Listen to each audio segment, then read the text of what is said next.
El ayuno racional, profesor Arnaldo Eret. Rejuvenecimiento físico, mental y espiritual. Índice. Primera parte. Causa fundamental común en la naturaleza de las enfermedades. Remedios para eliminar la causa fundamental común de las enfermedades e impedir la reincidencia de las mismas. Causa fundamental de la vejez y de la fealdad. Medios fundados en la naturaleza para conservar la juventud y la belleza. Conservación del cabello.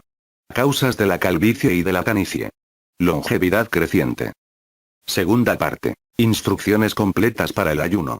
Rejuvenecimiento espiritual, mental y físico mediante el ayuno racional. Construcción de un cuerpo perfecto por medio del ayuno. ¿Cuánto tiempo debe uno ayunar? ¿Cómo interrumpir el ayuno? Reglas importantes para quien ayuna, para ser estudiadas cuidadosamente y aprendidas de memoria. Reglas a seguir durante el ayuno. Bebidas de ayuno. Ayuno matinal o supresión del desayuno. Otro misterio revelado. Ayunos cortos y supresión del desayuno. El ayuno de 24 horas o una comida por día. El ayuno combinado con el sistema curativo de dieta sin mucosidad. El ayuno en los casos de enfermedad aguda. El renacimiento espiritual por medio del ayuno superior. Tablas de análisis de alimentos por Ragnar Berg. Prefacio. ¿Es usted uno de los miles de contemporáneos desalentados y descorazonados a causa de la mala salud? ¿Ha perdido la fe en los llamados sistemas curativos, después de haberlos probado sin resultado? ¿Es usted uno de los que solo utilizan una pequeña fracción de la vitalidad con que la madre naturaleza dota a sus criaturas queridas? Posiblemente le habrán dicho que solo una operación puede salvarle. Como quiera que sea, es sabido que, cuando sufrimos de alguna perturbación orgánica, nuestro juicio sereno se embota y es fácil convencernos de que debemos someternos a operaciones. Si usted es uno de esos desventurados, no abandone la esperanza. Pues quien disfruta de salud tiene esperanza. Y tener esperanza es tenerlo todo. Desde hace algunos años, la luz de la publicidad se enfoca sobre la curación sin drogas, solo para impulsarla a realizaciones mayores, puesto que la naturopatía se basa en la verdad, y los que siguen este conocimiento se ofrecen, con su salud recuperada, como testimonios vivos de esta ciencia maravillosa y van difundiendo ilustración, gran gozo y felicidad por todo el universo. La esfera de acción de esta prodigiosa ciencia no tiene límites puesto que con su aplicación y uso apropiados, restablece la función normal de los órganos y cura, prácticamente, todas las dolencias que aquejan a la familia humana. La verdad no lleva disfraz. No se inclina ante altar humano alguno. No busca posición ni aplauso. Pide solo ser escuchada. Redfield. Primera parte. Causa fundamental común en la naturaleza de las enfermedades. Todas las fases del desenvolvimiento de la ciencia médica, sin excluir los períodos más primitivos de civilización, tienen en su modo de apreciar la naturaleza de las enfermedades, un punto en común, a saber, que las enfermedades entran en el cuerpo humano debido a causas externas, y así, obedeciendo a una ley necesaria o al menos inevitable, perturban la existencia del mismo, le causan dolor y acaban por destruirlo. Hasta la ciencia médica moderna, por más científicamente ilustrada que pretenda ser, no ha abandonado del todo esta nota básica de interpretación endemoniada. En efecto, la más moderna fase de esta ciencia, la bacteriología, se regocija cada vez que descubre un nuevo bacilo, como un nuevo agregado al ejército de seres cuya aceptada tarea es hacer peligrar la vida del hombre. Mirada desde un punto de vista filosófico, esta interpretación difiere solo en nombre de la superstición medieval y de la época del fetichismo. Antiguamente la enfermedad se atribuía a un espíritu maligno. La imaginación llegó a creer en personas satánicas. Hoy en día, el mismo monstruo peligroso es un ser microscópicamente visible, cuya existencia está comprobada sin lugar a duda. La cosa tiene en verdad, un gran inconveniente en la llamada predisposición. Una linda palabra. Pero, lo que realmente quiere decir, nadie nos lo ha dicho hasta ahora. Todos los experimentos hechos en animales, con sus síntomas de reacción, nada nos prueban de un modo seguro, porque ellos se efectúan únicamente por medio de inyecciones en la circulación sanguínea y no introduciendo las sustancias tóxicas, por la boca, en el tubo digestivo. Hay algo en verdad en el concepto de invasión del exterior de la enfermedad. Lo mismo que por herencia. Pero, no en el sentido de que el invasor sea un espíritu hostil a la vida, demonio, o un ser microscópico, bacilo. Sino que todas las enfermedades sin excepción, aun las hereditarias, pasando por alto algunas causas higiénicas, son causadas, única y exclusivamente, por alimentos biológicamente erróneos, antinaturales y por cada onza de exceso de nutrición. Ante todo, mantengo que, en todas las enfermedades sin excepción, existe en el organismo una tendencia a segregar mucosidades, y en caso de las de grado más avanzado pus, o sangre descompuesta. Va de suyo, que todo organismo sano tiene también que contener cierta dosis de mucosidad, linfa, una sustancia crasa de los pulmones, etc., de naturaleza mucosa. Cualquier experto admitirá esto en todos los casos de catarros, desde un resfrío inocuo de la nariz hasta la inflamación de los pulmones y la consunción. Lo mismo que en la epilepsia, ataques que producen espuma, o sea, mucosa en la boca. Donde esta secreción de mucosidad no aparezca de modo manifiesto a la vista, así como en los casos de dolencias de oídos, ojos, la piel o el estómago, enfermedades del corazón, reumatismo, gota, etc., hasta en todos los grados de insania, es la mucosidad el principal factor del malestar. Pues, no pudiendo los órganos segregativos dar abasto, la mucosidad entra en la sangre y causa calor, inflamación, dolor o fiebre en la parte respectiva, donde el sistema vascular se halla, por lo regular, contraído, debido a un enfriamiento, resfrío, etc. Se necesita únicamente dar al paciente de cualquier dolencia nada más que alimentos no mucosos. Por ejemplo frutas, o bien nada, salvo agua o limonada. Entonces observaremos que toda la energía digestiva, liberada por primera vez, se precipita sobre las materias mucosas, acumuladas desde la niñez y a menudo endurecidas, formando estratificaciones patológicas, las que también serán atacadas por la energía digestiva. ¿Cuál será el resultado? Con infalible seguridad esas mucosidades, a las que señalo como la causa básica y principal de todas las enfermedades, aparecerán en la orina y en los excrementos. Si la enfermedad está ya algo avanzada, de manera que en alguna parte, aun en las más recónditas, se han formado estratificaciones patológicas, o sea tejidos celulares descompuestos, entonces se segregará también pus. Tan pronto como el organismo cesa de ingerir mucosidad, en forma de alimentos antinaturales, como carne gorda, pan, papas, productos farináceos, arroz, leche, etc., la sangre en circulación ataca directamente a las mucosidades y al pus y los segrega por la orina y, en caso de cuerpos gravemente infestados, también por todos los demás orificios disponibles, lo mismo que por las membranas mucosas. Si dejamos hervir lo suficiente las papas, la harina de cereales o bien sustancias cárneas, obtendremos una materia gelatinosa, mucilaginosa, mucosidad. Una pasta como la que usan los encuadernadores y ebanistas. Esta sustancia mucosa pronto se pone agria, fermenta, y forma una lama para la cría de hongos, moho y bacilos. En la digestión, que no es otra cosa que una cocción o combustión, esta pasta mucilaginosa es segregada del mismo modo. Pues la sangre solo puede usar el azúcar ya digerido por la transformación del almidón. La sustancia segregada, el producto superfluo, o sea la pasta o mucilaginosidad es, en un principio, eliminada por completo. Se comprende, de consiguiente, que en el curso de la vida, los intestinos y el estómago se vayan engrudando y empastando, a tal punto que, esa pasta de origen harinoso y esa gelatina de origen animal, entren en fermentación, obstruyan los vasos sanguíneos, y acaben por descomponer la sangre estancada. Si, en cambio, hacemos cocer higos, dátiles o uvas, hasta que se conviertan en una masa espesa, también obtendremos una papilla, la que, sin embargo, no entra en fermentación y nunca segrega mucosidad, sino que se llama jarabe o arrope. La glucosa, o sea azúcar de frutas, el alimento de más valor para la sangre, también se hace pegajosa ciertamente. Pero es absorbida completamente por el cuerpo como combustible de la más alta calidad y no deja más residuos que vestigios de celulosa, la que, como no es viscosa, pronto es eliminada y no llega a fermentar. El azúcar concentrado por la cocción se emplea para la conservación de frutas y otros alimentos, debido a su cualidad refractaria a la fermentación. A toda persona, sana o enferma, se le cubre la lengua de una masa pegajosa, en cuanto reduce su alimentación o ayuna. Esto mismo ocurre a la membrana mucosa del estómago, del cual la lengua es una reproducción exacta. A la primera defecación, después del ayuno, aparecen esas mucosidades en las materias fecales. Recomiendo a mis lectores, a los médicos y a los investigadores, que comprueben mis asertos, por medio de experimentos. Pues solo estos merecen verdadero reconocimiento científico. El experimento, es decir, la pregunta hecha a la naturaleza, es la base de toda ciencia natural y revela la verdad infalible, sea que la afirme yo o cualquier otro. Además, a quienes tengan valor bastante para ensayar en sus propios cuerpos, como yo hice con el mío, les recomiendo los siguientes experimentos, en la seguridad de que recibirán la misma contestación de la naturaleza, o sea, de su organismo, siempre que éste esté sano, en el sentido que yo lo entiendo.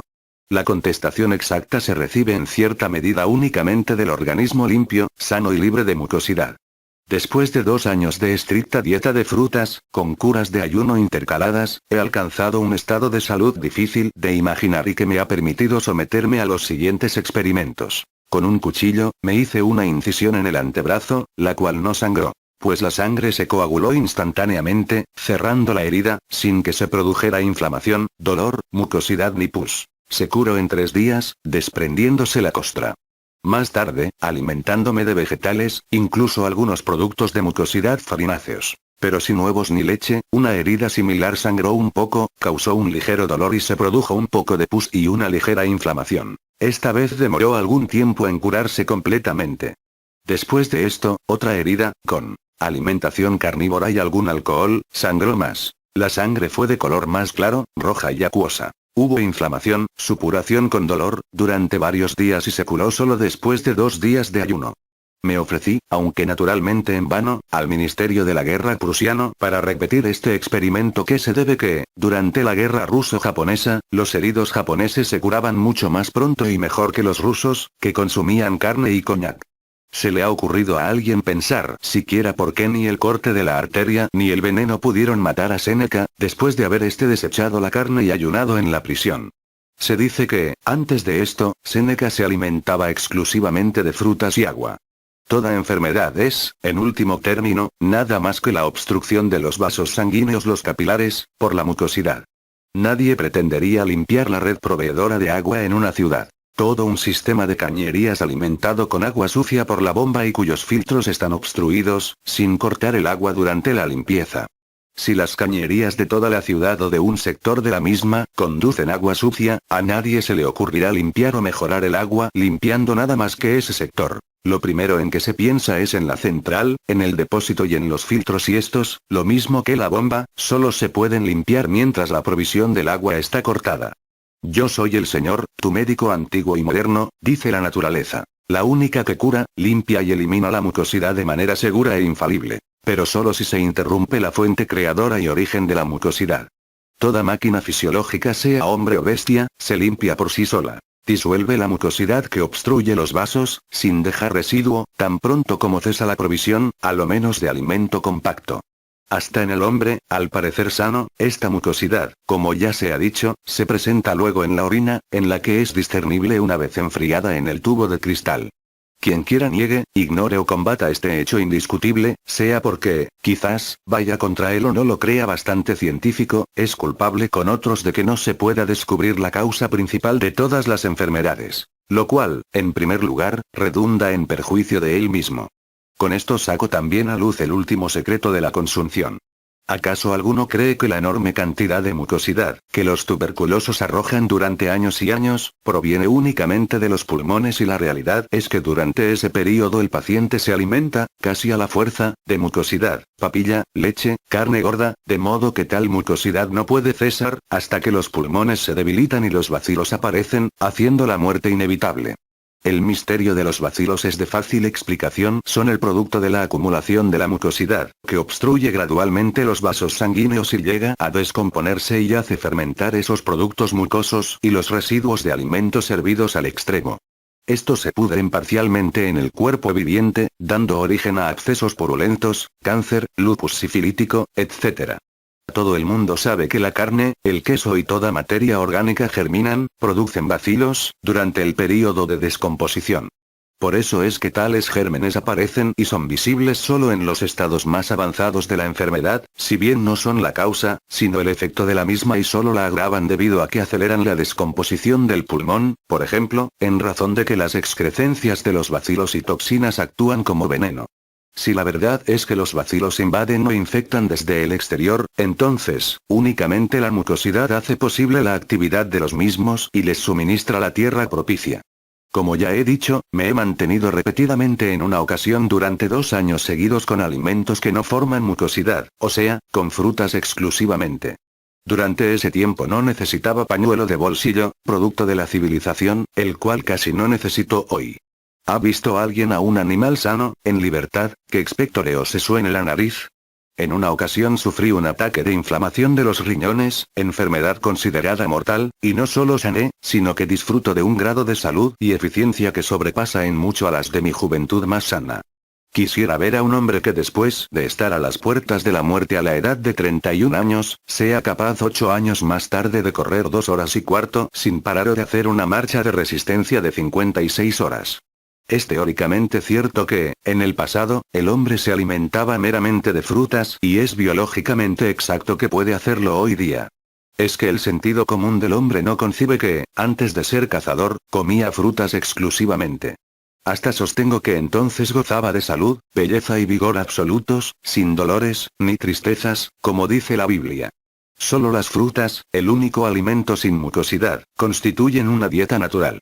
Todo lo preparado por el hombre, todo cuanto éste pretenda mejorar, es malo. Los argumentos en favor de las frutas son científicamente exactos. En la manzana o la banana, por ejemplo, está contenido todo cuanto el hombre necesita. Este es tan perfecto, que puede vivir de fruta de una sola clase, a lo menos, por un tiempo. Esto ha sido probado por el sistema monodietético de Augusto Engelhard, quien, con su gran filosofía y práctica de la vida natural, ha resuelto todos los problemas de la humanidad. Una verdad evidente por sí misma no debiera ser rechazada, porque nadie haya sido capaz de aplicarla en la práctica, en virtud de consideraciones propias de la civilización. Alimentándose con frutas exclusivamente, lo primero que viene es una crisis, o sea, una limpieza. Nadie hubiera creído que pudiera yo vivir sin alimento por espacio de 126 días, en el curso de 14 meses, en cuyo período pasé 49 días consecutivos de ayuno absoluto. Yo lo he hecho y, sin embargo, la gente no comprende esta verdad. Hasta ahora he afirmado y seguiré enseñando que las frutas son el remedio curativo más natural. Si mi afirmación es correcta o no, lo demostrará la próxima epidemia. No obstante, aprovecho esta oportunidad para poner de manifiesto las razones de por qué no se cree lo que es evidente de por sí. Cuando, durante el siglo pasado, alguien dijo que se hablaría por teléfono desde Londres a París, todos se rieron, porque nunca se había hecho tal cosa. No se cree en la alimentación natural, porque casi nadie la practica y a los hombres civilizados no les es fácil practicada.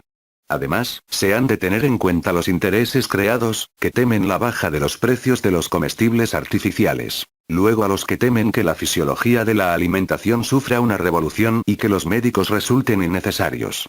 Pero es el caso que el ayuno y la cura de frutas demanda observación e instrucción muy estrictas. De consiguiente, haría más necesario a los médicos y aunque habría menos pacientes, estos gustosos pagarían más, si mejoraran. De esta manera, esta cuestión social de los médicos queda resuelta, como ya lo afirmé públicamente hace algunos años en Zúrich.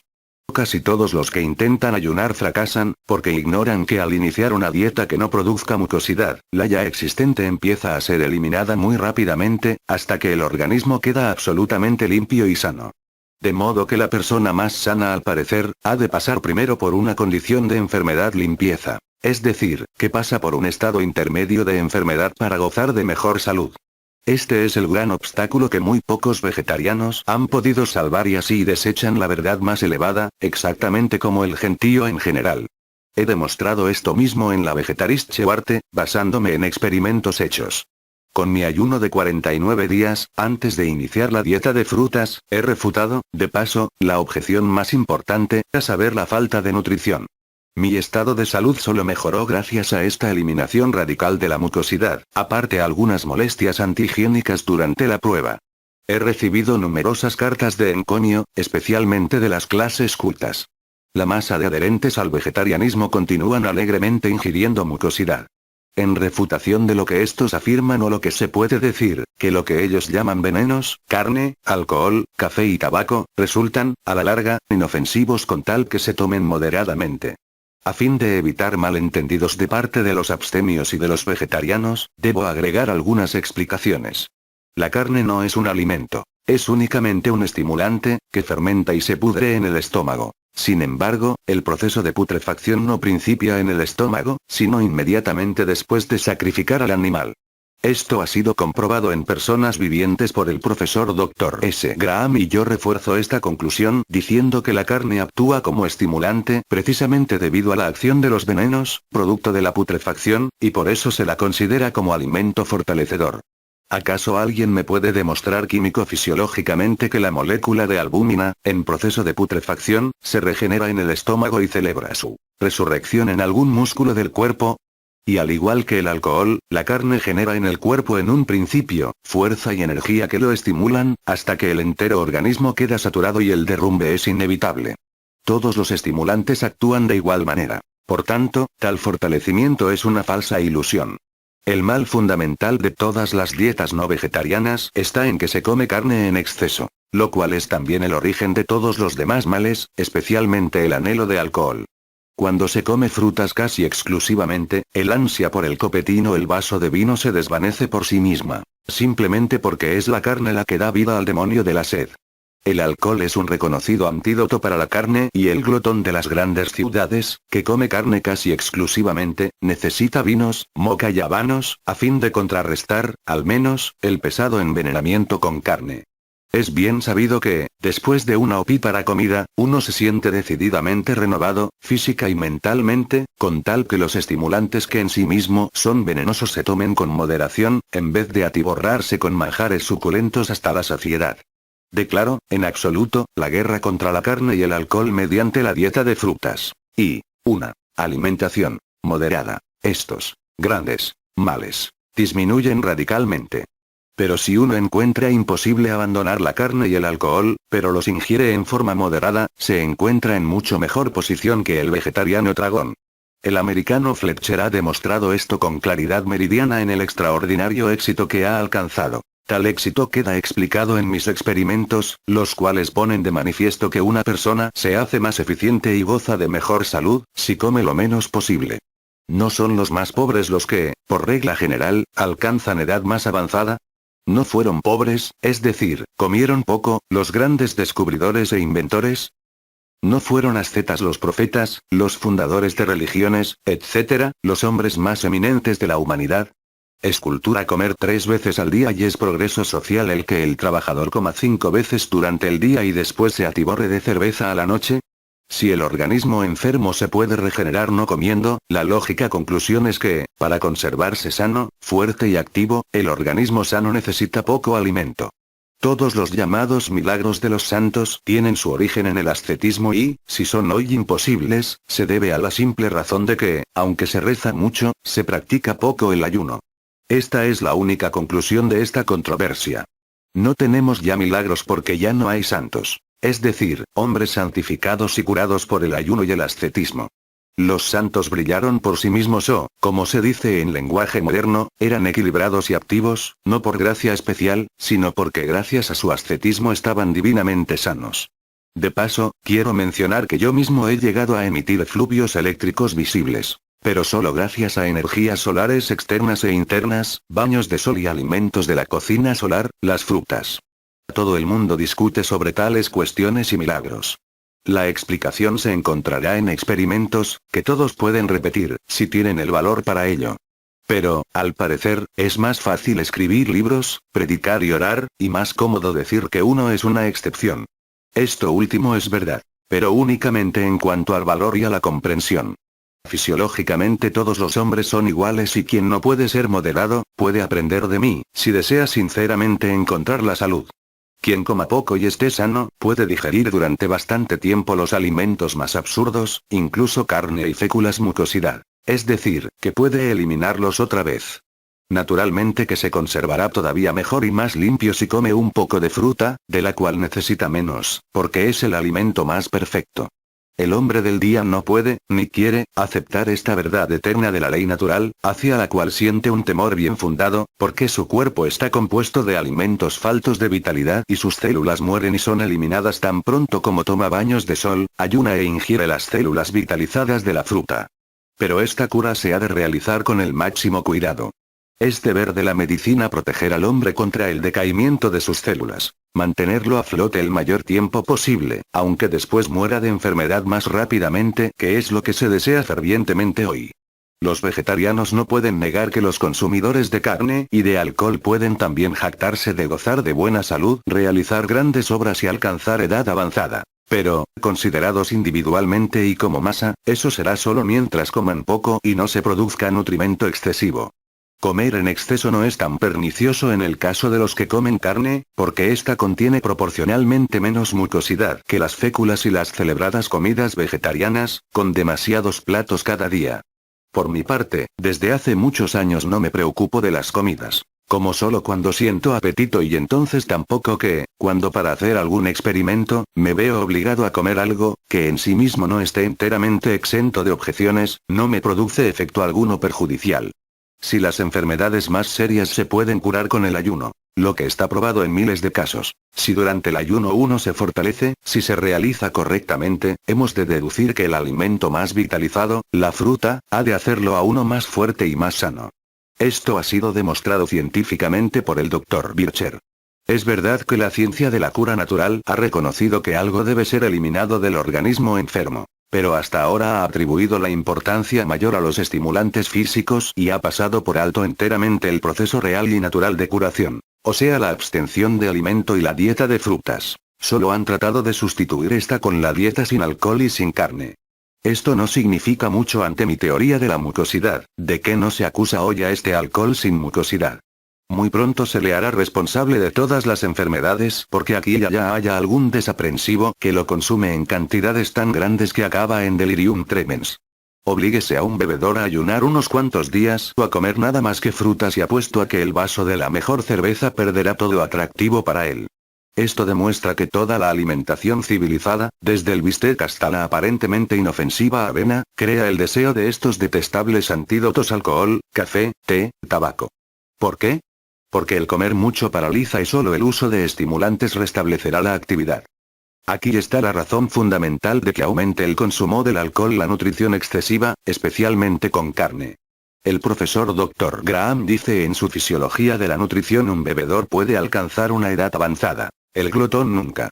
Esto es verdad, porque el alcohol fuerte actúa como estimulante y, especialmente la cerveza moderna, es a la larga menos dañina que el crónico atiborramiento del canal digestivo con alimentos formadores de mucosidad. Ahora yo pregunto, ¿qué es más razonable?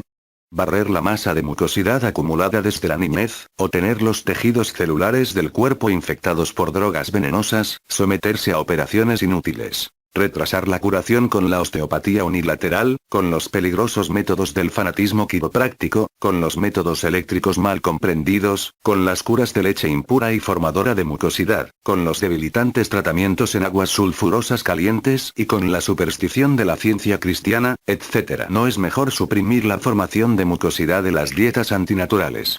¿Acaso hay alguien que quiera convencerme de que el mejor cocinero o confitero es capaz de confeccionar algo mejor que la manzana, la uva o la banana si la alimentación con mucosidad y el comer en exceso son la verdadera causa fundamental de todas las enfermedades sin excepción? Lo cual puedo demostrar a cualquiera en su propio cuerpo: no puede haber más que un remedio natural, a saber el ayuno y la dieta de frutas. Es un hecho bien conocido que el animal ayuna en caso de la más ligera indisposición. Los animales domésticos, sujetos a la civilización y a la alimentación que el hombre les da, han perdido su fino instinto para buscarse la comida adecuada y comer a las horas naturales. De consiguiente, su estado de salud es precario y sus sentidos se han embotado. No obstante, al sentirse enfermos, toman, solamente, el alimento indispensable, con lo cual, muy pronto, se restablecen. Sin embargo, el pobre hombre enfermo, bajo ninguna circunstancia puede vivir con raciones reducidas durante más de 1 o 2 días, por temor de perder las fuerzas. Muchos de los médicos más renombrados ya califican al ayuno de cura maravillosa, cura de lo incurable, la cura por excelencia, etc. Ciertos charlatanes han desacreditado este método infalible, aunque a la vez peligroso. Por lo que respecta al ayuno, yo he hecho lo más significativo de los siglos. He ayunado 49 días. Un récord mundial.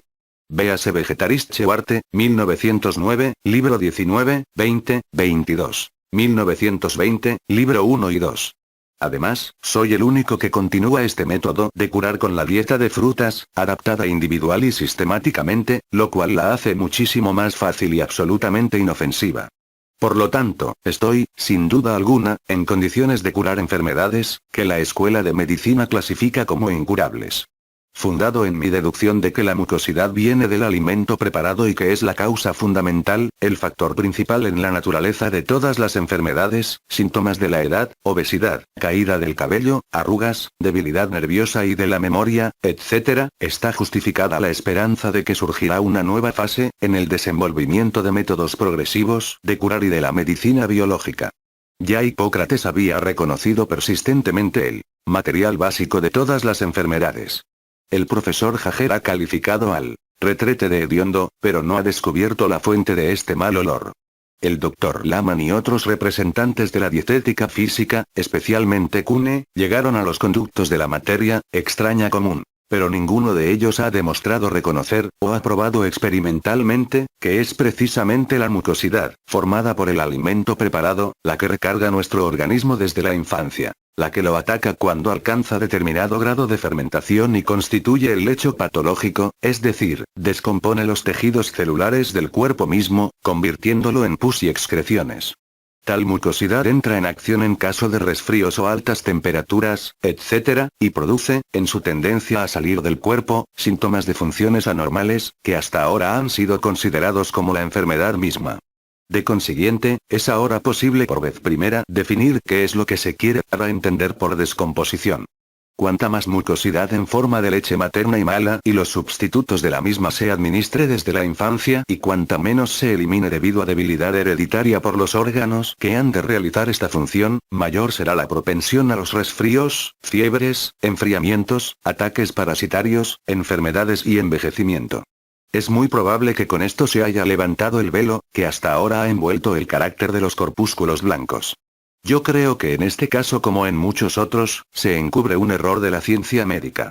Las bacterias se lanzan sobre los corpúsculos blancos, compuestos en gran parte de esta mucosidad enunciada por mí, no se desarrollan estas bacterias por millones en esta mucosidad fuera del organismo. En las patatas, caldo, gelatina, es decir, mucosidad. O lo que es lo mismo, sustancias nitrogenadas, vegetales y animales, consistentes en un fluido que reacciona alcalinamente y que contiene células granuladas de apariencia de corpúsculos blancos.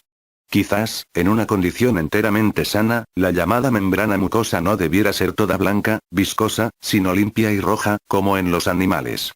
Quizás este cadáver mucoso sea la causa de la palidez de la raza blanca.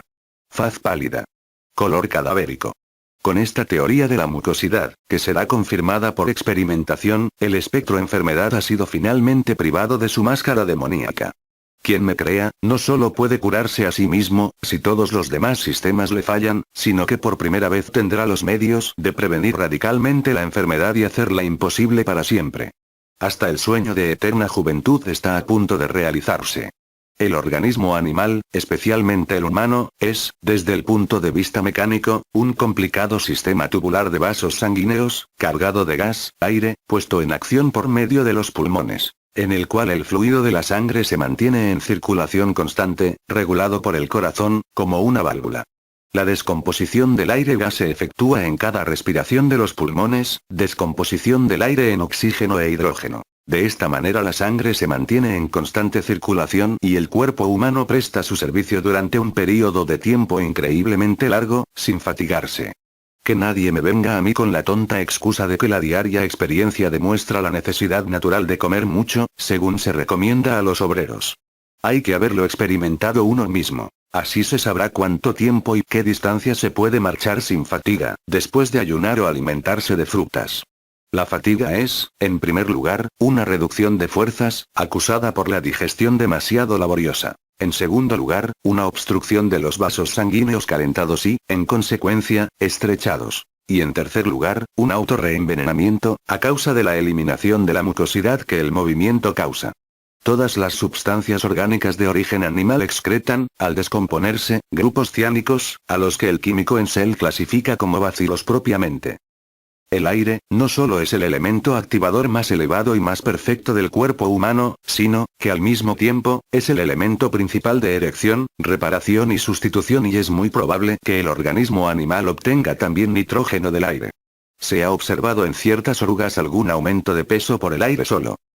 Remedios para eliminar la causa. fundamental más común de las enfermedades e impedir la reincidencia de las mismas. Después de haber expuesto en el capítulo anterior lo horrible de las enfermedades y de caer enfermo, me toca mostrar, hasta donde ello sea posible, los medios y métodos de contrarrestar con éxito el envenenamiento mucoso, que es el gran enemigo de la salud. Presento aquí 3 de esos medios y métodos, los cuales pueden producir benéficos cambios. 1. La manera mejor y más corta es el ayuno, del que tanto se habla en este libro.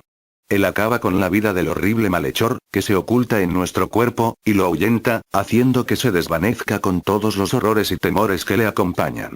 Las personas sanas se pueden someter a la curación por el ayuno sin más ceremonias. No hay para qué decir que deben ayunar razonablemente y bajo su propia y exclusiva responsabilidad. Es decir, que durante el período de ayuno no han de hacer esfuerzos excesivos y peligrosos, que no deben hacer trabajo físico o mental, que no podrían resistir, aún con la dieta corriente.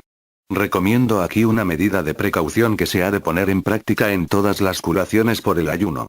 Al principio del ayuno se han de vaciar completamente los intestinos, tomando un purgante inofensivo, una lavativa o ambos. Está en la naturaleza de las cosas que, quien ayuna, no se ha de sentir molestado por gases o por la materia en descomposición, que forman los excrementos acumulados en los intestinos. Bastantes molestias le ocasionará al evacuar la mucosidad, como ya se dijo antes. Si no se quiere hacer un ayuno prolongado, aunque es muy saludable, se debe hacer uno corto. Un ayuno de 36 horas, 1 o 2 veces por semana, producirá con toda seguridad excelentes resultados. Lo mejor es empezar suprimiendo la cena y en cambio tomar una enema. Luego, si se adopta el ayuno de 36 horas, no se ha de tomar nada hasta la mañana siguiente y entonces la comida ha de consistir de frutas únicamente. Después de cada ayuno es necesario comer frutas, porque los jugos de estas causan la remoción de las masas de mucosidad, que se han desprendido. Permítaseme advertir que este tratamiento no es igual para todos, sino que se ha de individualizar con el mayor cuidado, cuando se trate de personas enfermas o ancianas. Se obtendrán resultados más pronto si se hace un ayuno más prolongado de la manera descrita. Por ejemplo, ayunar 3 días y luego continuar con lo que yo llamo cura después del ayuno. Es decir, que durante 3 días no se come nada. Se bebe solamente limonada fresca, sin azúcar, en tragos espaciados en la forma que sea más conveniente y al 4.º día se empieza comiendo un poco de fruta. Al fin del 4.º día se toma un enema completo y luego se aumenta día a día la ración de fruta, hasta el 7.º día, en que se habrá llegado a la ración normal, bien combinada y seleccionada, de frutas. Las personas que gozan de buena salud y aquellas cuyas ocupaciones les permitan acostarse, en caso de hallar dificultad para evacuar la mucosidad, pueden prolongar el ayuno durante semanas.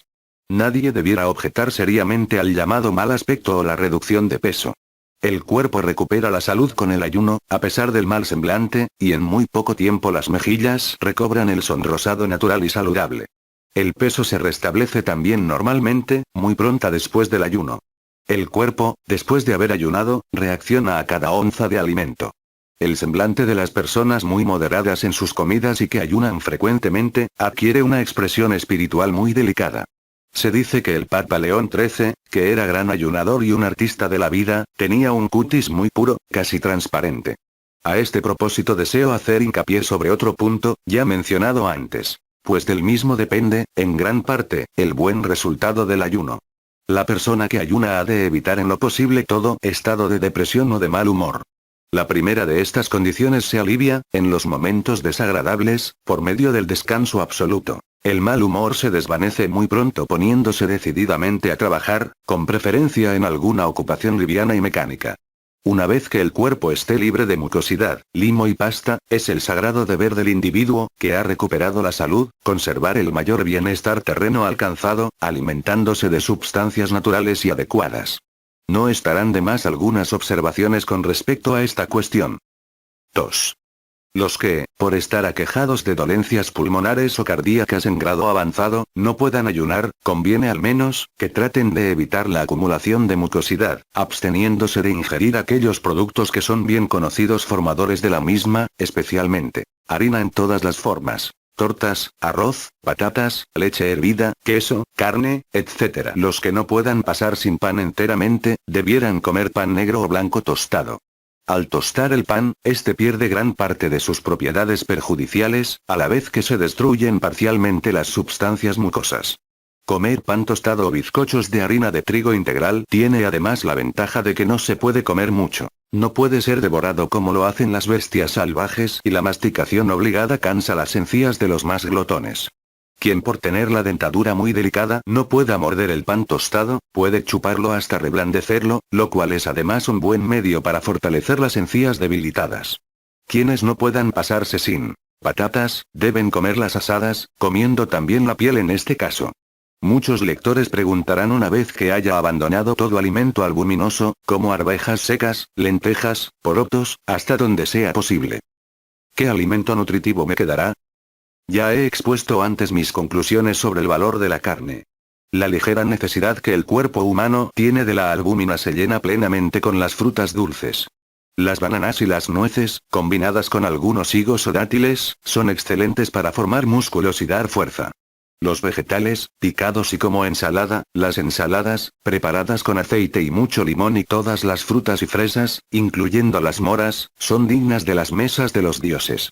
Al llegar la primavera, cuando hay escasez de frutas de la estación pasada, especialmente de manzanas, la madre naturaleza nos provee abundantemente de naranjas, cuyo aroma y riqueza incitan a cualquiera a convertirse en frugívoro exclusivamente. No es posible en este libro agotar el tema de la cuestión de los alimentos y sus efectos. Para las personas sanas, lo dicho será suficiente. A los enfermos les recomiendo un régimen especial adecuado a su estado de salud. Diré de paso que quienes no ayunen y no puedan abandonar la dieta con mucosidad, carne, etc. o que son propensos a enfermarse, pueden al menos adoptar el ayuno matinal, que consiste en no tomar desayuno. Sería mejor para todos no comer nada antes de las 10, y a esta hora nada más que frutas.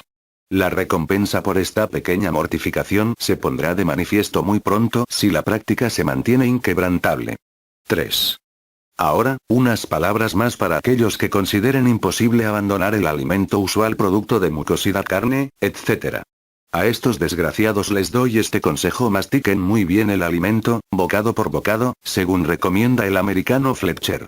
No es que los que comen frutas no deban hacer lo mismo, pero los que comen alimento mucoso, cargado de venenos, deben hacerlo especialmente, si no quieren hundirse en la sepultura demasiado pronto.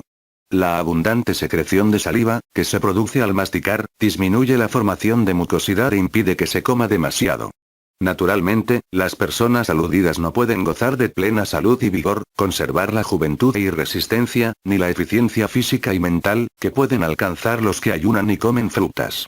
Cuando el hombre es sano, en el sentido que yo doy a esta palabra, gracias al ayuno y a la dieta de frutas, es decir, una dieta libre de mucosidad, limo y gérmenes, y se mantiene ella, no necesita, como es natural, nuevos ayunos. Solo de esta manera encontrará placer en la comida, como nunca lo soñó antes. Este es el único camino por el que el hombre encuentra el bienestar, la armonía y la solución de todas las cuestiones, porque solo así se librará de tantas necesidades, aproximándose más al estado divino.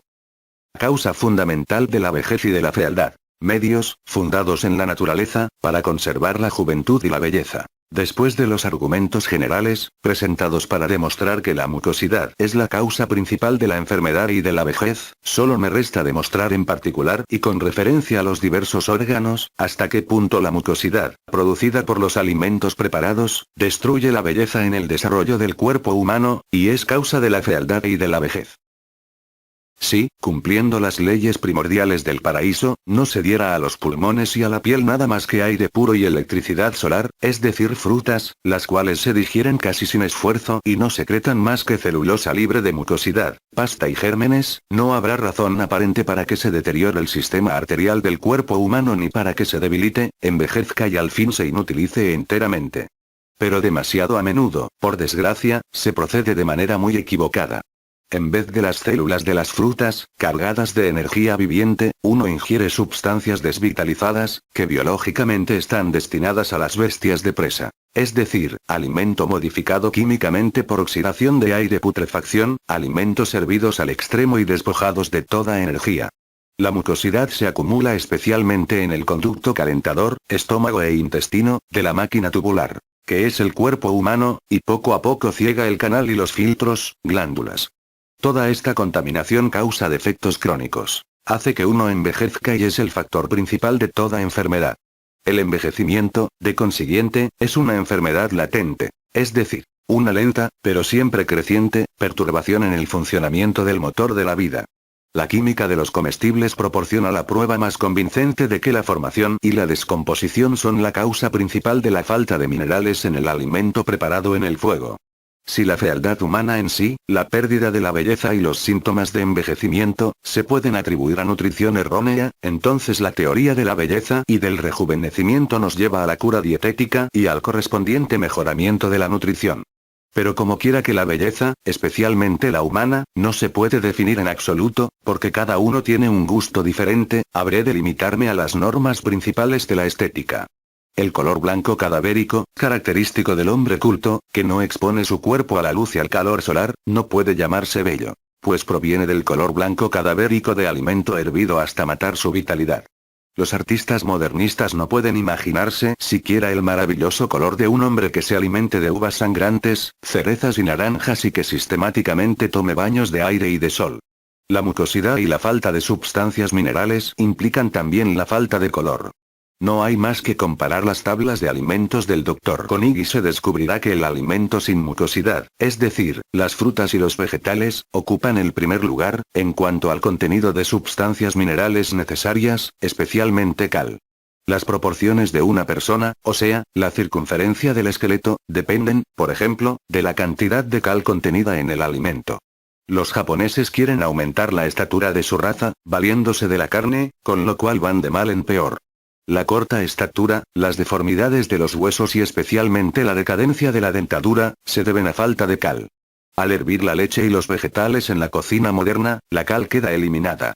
La extraordinaria pobreza de sustancias minerales en los alimentos preparados, especialmente la carne, comparada con las frutas, será responsable de que la raza venidera carezca de dentadura, como lo han predicho hasta los médicos, lo cual no es mera fantasía de la imaginación. En vez de obtenerlas de las frutas, tales sustancias van siendo sustituidas por una preparación orgánica. El organismo humano no asimila ni un solo átomo de sustancia mineral, que no proceda de una planta frutal, es decir, que no haya pasado por el estado orgánico. La deformación más moderna, la obesidad, ha embotado nuestro sentido estético, a este respecto, al punto que ya no conocemos siquiera los límites de lo normal. Personalmente, yo no considero que el hombre, desarrollado gracias a la cultura física, el hombre atlético de tipo clásico, sea bello como para servir de modelo ideal para la raza germánica y aria. El peso, el perfil, y especialmente, la circunferencia del cuerpo son excesivos. Toda acumulación de gordura es patológica y en este sentido antiestética. Ningún animal que viva en libertad está acolchado con gordura, como nuestros modernos levantadores de pesas y hombres fuertes. La razón está simplemente en el exceso de alimento y también en el exceso de fluidos, cuyas consecuencias naturales son el relajamiento y la obstrucción del entero sistema vascular. La glucosa de las frutas y las sales nutritivas de las mismas, son fuente de una sustancia muscular firme, con la cual se reconstruye rápidamente a un cuerpo del que se elimine la gordura y la mucosidad por medio del ayuno. El robustecimiento del rostro y del cuerpo se difunde en grado peligroso. Es feo y ciertamente patológico. Es un hecho curioso que en nuestra época, 1954, supuestamente iluminada, se considere a esta gordura no solo bella, sino también signo de salud superabundante. No obstante, la experiencia diaria nos enseña que el tipo esbelto, de juventud perenne, posee, en todos los respectos, mayor fuerza de resistencia y generalmente alcanza mayor longevidad. Quisiera que me mostraran a una persona de 90 o 100 años, con la obesidad que hoy día se califica de bella y sana, y con la cual se cree curar hasta la tuberculosis. Si los gordos no mueren en sus mejores años, a causa de palpitaciones del corazón, apoplejía o hidropesía, sucumben de extenuación lenta, pues el deseo de alimento disminuye a pesar de todos los estimulantes artificiales del apetito. La piel, especialmente la del rostro, que ha estado sujeta a tensión extrema, viene flácida y arrugada.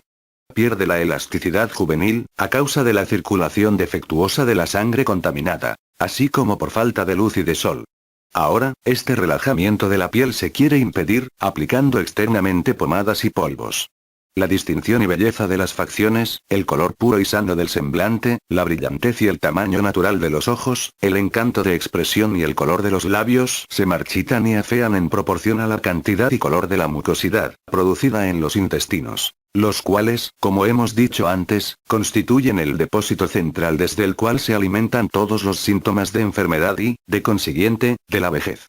La bella redondez de las mejillas, que al mismo tiempo aumenta las proporciones de la nariz, no es otra cosa que amontonamiento de mucosidad, la cual, como es bien sabido, se derrama, al sobrevenir un resfriado nasal. Conservación del cabello. Causas de la calvicie y de la canicie. Venimos ahora al síntoma más importante y llamativo del envejecimiento, el cabello gris y la caída del mismo, al cual habré de dedicar todo un capítulo, porque su aparición causa generalmente la primera y más grande preocupación y pena por la vejez que se acerca, y porque la ciencia ha estado hasta ahora desorientada ante este problema. La costumbre moderna de cortar el cabello femenino igual que el masculino y la alarmante propensión a la calvicie prematura los tienen tan acostumbrados a ella que ni siquiera los artistas se dan cuenta de lo mucho que perjudica a la estética y a la armonía de la figura humana, tanto si la depilación es voluntaria como si es involuntaria.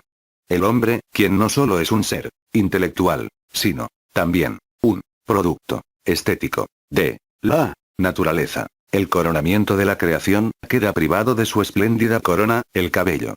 Podríamos calificar de calaveras vivientes a las cabezas sin barba, pálidas y faltas de expresión de nuestra época. Y imaginémonos a la mujer más hermosa con la cabeza pelada y no habría hombre que no quedara horrorizado. O un dandy del día esculpido en mármol. Tenemos además el bigote geométrico y angular, no recortado enteramente. Luego el vestido moderno que se distingue por su insipidez del usado en los siglos pasados. En todo ello encontramos excelentes razones para que el hombre del día se afeite la barba y se haga cortar el pelo al cero. La falta de belleza y la resultante apariencia antiestética del cabello y de la barba se han hecho tan generales, que en el transcurso del tiempo afeitarse y cortarse el pelo se ha hecho cosa natural. En nuestro tiempo, en que todo se iguala y nivela, es preferible y con mucha razón cortar estos vaporizantes, por así decirlo, órganos reveladores del hombre interno, para no poner de manifiesto por medio de una cabellera sucia, desaliñada, despareja y enfermiza, la prueba viviente de la teoría de la descendencia del mono. De consiguiente, comprendemos bien que se maltrate al cabello. Ello sugiere la idea de que el afeamiento de un órgano y del entero organismo significa fealdad interna. Es decir, que la naturaleza revela las perturbaciones fisiológicas internas de un organismo por medio de la desarmonía en forma de color del mismo. El organismo gravemente enfermo o muerto son los extremos. Los que duden de mi punto de vista y los malos observadores de la naturaleza deben tener presente la ley de que no hay regla sin excepción. Por lo que respecta al hombre y desde el punto de vista de la higiene y de la estética, ya no tenemos la menor idea de la belleza y salud del hombre que vive bajo condiciones naturales perfectas. Si gozar de lo bello es natural y nos favorece, el desagrado sentido por el ojo estético, al contemplar la desarmonía en forma de color, debe implicar en cierto grado, el reconocimiento de lo patológico. Volvamos a nuestro tema. Sabemos que la ciencia médica es impotente en lo que respecta a la calvicie y que los cosméticos y la química de los tónicos han fracasado en el intento de hacer crecer un solo pelo. Ya he llamado al cabello, especialmente el de la cabeza humana, el órgano desinfectante del cuerpo, cuyo objeto es expeler las emanaciones de este. Todos saben que el sudor se produce en primer lugar en la cabeza y en los sobacos y que este sudor, especialmente en las personas enfermas, va acompañado de un olor desagradable. El doctor Jager llama a la enfermedad hediondez. Esto, con excepciones naturalmente, me parece exacto. Por cuanto puedo afirmar, basándome en muchos años de observación y experiencia, el siguiente concepto fundamental, aplicable a todas las enfermedades. La enfermedad es una fermentación o proceso de putrefacción de las sustancias corporales o del exceso de alimentación antinatural, el cual se ha acumulado en el curso del tiempo en los órganos digestivos especialmente y que hace su aparición en la forma de excreciones mucosas. Es decir, que en último término, no significa más que la descomposición química, la putrefacción de la albúmina celular. Como es bien sabido, este proceso va acompañado de mal olor. En cambio, la naturaleza acompaña la aparición de nueva vida, la formación de las plantas, con la fragancia. Propiamente el hombre en perfecta salud debiera exhalar fragancia en particular de su cabello. Los poetas comparan con razón al hombre con una flor y hablan de la fragancia del cabello de la mujer. De consiguiente, reconozco al cabello humano como órgano muy importante que, aparte de su objeto de proteger y regular el calor, tiene una función altamente interesante y útil, la de expeler las emanaciones, el olor de la gente sana y enferma, que revela a los olfatos expertos y agudos, no solo las cualidades individuales, sino también ciertos indicios con respecto al estado interno de salud o enfermedad de una persona. Si los médicos, con los microscopios y tubos de ensayo, no han llegado a reconocer las perturbaciones digestivas, en cambio, ha habido curanderos que han sido capaces de diagnosticar, por medio del cabello, el proceso interno de putrefacción, origen del mal olor, o sea, la enfermedad. En efecto, hay innumerables personas, todavía jóvenes y que irradian salud cuyo aliento huele como una cloaca y que todavía extrañan la caída de su pelo. Llego ahora al punto vital de mis investigaciones y observaciones. Antes, unas palabras más acerca del cabello gris. Se ha descubierto que en el cabello que se vuelve gris aumenta el contenido de aire. Soy de la opinión de que este aire consiste probablemente de gases pegajosos o que, al menos, está mezclado con estos. Recomendé a un químico de olfato muy fino, que tratara de descubrir el olor de ácido sulfúrico. De esta manera se habría podido explicar la desaparición del color del pelo, puesto que es bien sabido que el dióxido de azufre decolora las sustancias orgánicas. Ahora considero cierto, no solo teóricamente, sino también como resultado de mis interesantes experimentos en mi propio cuerpo, que la causa principal de la calvicie ha de ser puramente interna. Si a través de estos tubos desodorizantes o, por decirlo así, chimeneas de gas de la cabeza, se descargan constantemente gases pegajosos y corrosivos, muy probablemente impregnados de dióxido de azufre, en vez de olores fragantes naturales, no ha de sorprendernos que el pelo, lo mismo que sus raíces, palidezcan, mueran y caigan. Con esto afirmo haber descubierto la causa de la calvicie y ofrezco el verdadero medio para su cura, y añado que hace unos 10 años, cuando estaba afligido de una inflamación crónica de los riñones, combinada con un alto grado de nerviosidad, mi pelo se puso muy gris y caía. Después de haberme curado de esta grave enfermedad, por medio de un tratamiento dietético, vi también que, al mismo tiempo, los pelos grises desaparecían y que mi cabellera crecía en abundancia. Ahora bien, si la causa principal de la calvicie está en la perturbación de la digestión y en el intercambio de materia, puede ciertamente ser curada, mediante la regulación de tales funciones. Se puede decir que hasta las cabezas perfectamente calvas pueden tener esperanza, en virtud de mi descubrimiento, después de que todos los tónicos hayan fallado como han de fallar. La razón es, que la causa no es externa, y que, por tanto, no se puede corregir externamente. No existe un remedio interno general, y quienes me hayan entendido se darán cuenta de que es necesario tratar cada caso individualmente. A base de mi doctrina de la dieta sobre la digestión y la renovación de la sangre y, de consiguiente, la correcta nutrición del cuero cabelludo, puedo, al menos, garantizar que cesará la caída del pelo, si mi consejo es seguido debidamente. De consiguiente, todos los síntomas de envejecimiento son enfermedad latente, acumulación de mucosidad y obstrucción causada por la misma. Todo aquel que aquejado por cualquier enfermedad, se sujete a un régimen de restablecimiento completo, mediante el cual elimine las células muertas, adoptando una dieta sin mucosidad y ayunos eventuales, se cura y rejuvenece simultáneamente, y todo aquel que se someta a una cura de rejuvenecimiento, priva de su fundamento a todas las enfermedades. Nadie está obligado a creer en esta posibilidad. No obstante, en todo diccionario científico se encuentra la teoría de que, en el peor de los casos, uno debiera morir solo de perturbación en la transformación de la materia, es decir, de constipación por mucosidad, de manera que la vida debiera terminar sin enfermedad alguna. Esto sería lo normal. Pero hoy la enfermedad que debiera ser la excepción, se ha convertido en la regla. Si una persona viviera desde la infancia con alimentos absolutamente libres de mucosidad y no se alimentara más que de frutas, es bien seguro que se desarrollaría sana y sin envejecer. He visto personas que, mediante una curación sin mucosidad, se han rejuvenecido y embellecido, a tal punto que no se les reconocía. Hace miles de años que la humanidad se imagina, pinta y sueña con la fuente de la juventud y sentimentalmente la busca en las estrellas, y en la sugestión. Pensemos en las cantidades que se gastan, naturalmente en vano, en remedios contra la debilidad, la impotencia masculina y para la esterilidad, y cuán fácil sería ayudar a cierta gente, en especial mediante el correcto y nutridor alimento de la cocina solar. No nos podemos imaginar la belleza y las facultades paradisíacas de que estaba dotado el hombre divino. Cuán fuerte y Bien timbrada era su voz. El embellecimiento y fortalecimiento de la voz, más aún, la recuperación de la voz perdida es una sorprendente demostración de mi cura, y una prueba elocuente del efecto realmente grandioso de mi sistema sobre el entero organismo del paciente.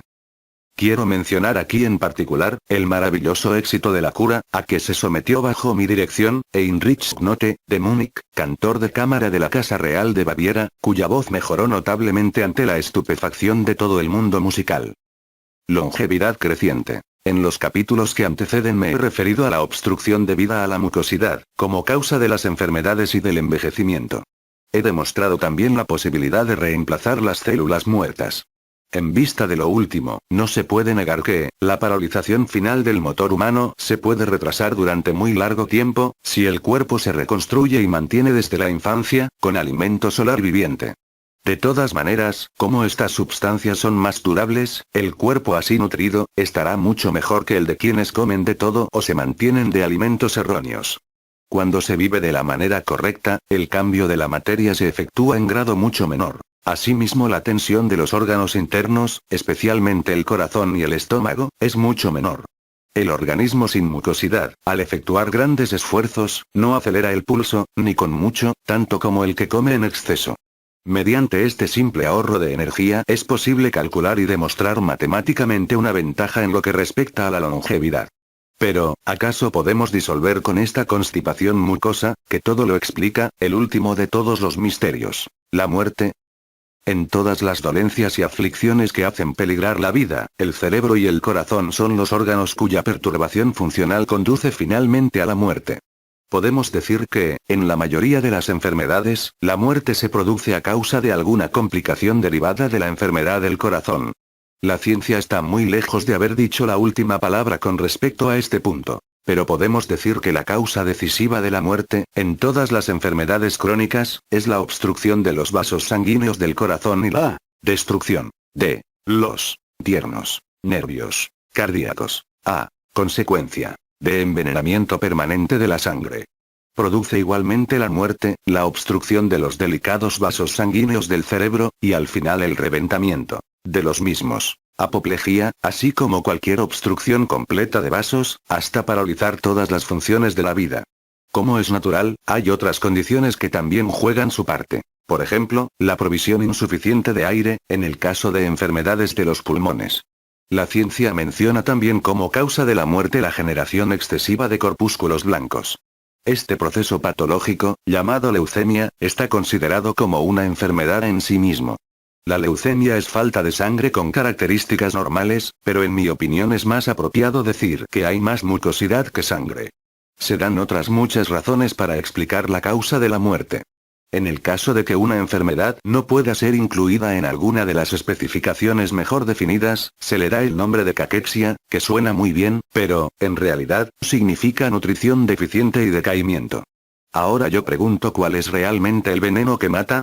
La ciencia médica moderna da a los bacilos como causas de la mayoría de las enfermedades, con lo cual demuestra que también ella sustenta la idea de que existe un factor fundamental, común a todas las enfermedades, al envejecimiento y a la muerte, e indudablemente a una gran parte de las enfermedades, y que la consecuencia de las mismas, la muerte, se debe a los bacilos.